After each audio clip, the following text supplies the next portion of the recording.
أعوذ بالله من الشيطان الرجيم.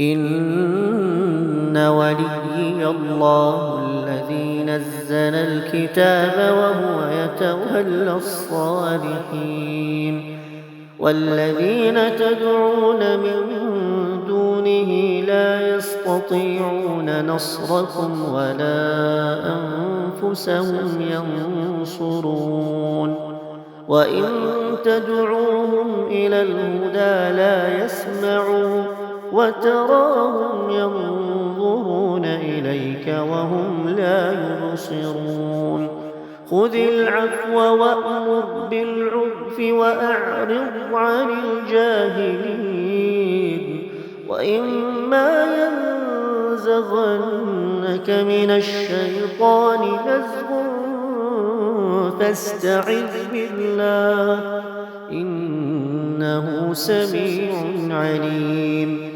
إن الذين اتقوا إذا مسهم طائف من الشيطان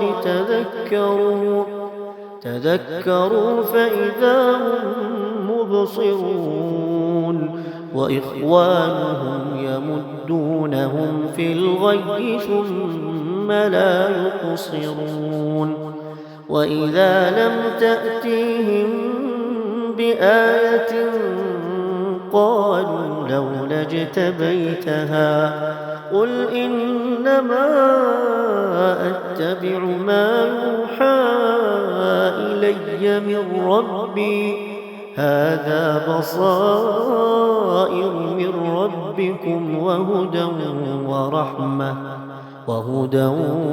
ورحمة لقوم يؤمنون وإذا قرئ القرآن فاستمعوا له وأنصتوا لعلكم ترحمون واذكر ربك في نفسك تضرعا وخيفة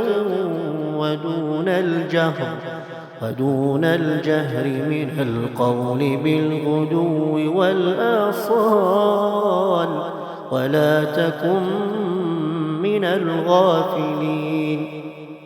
إن الذين عند ربك لا يستكبرون عن عبادته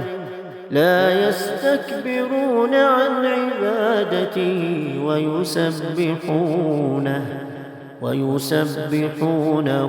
وله يسجدون.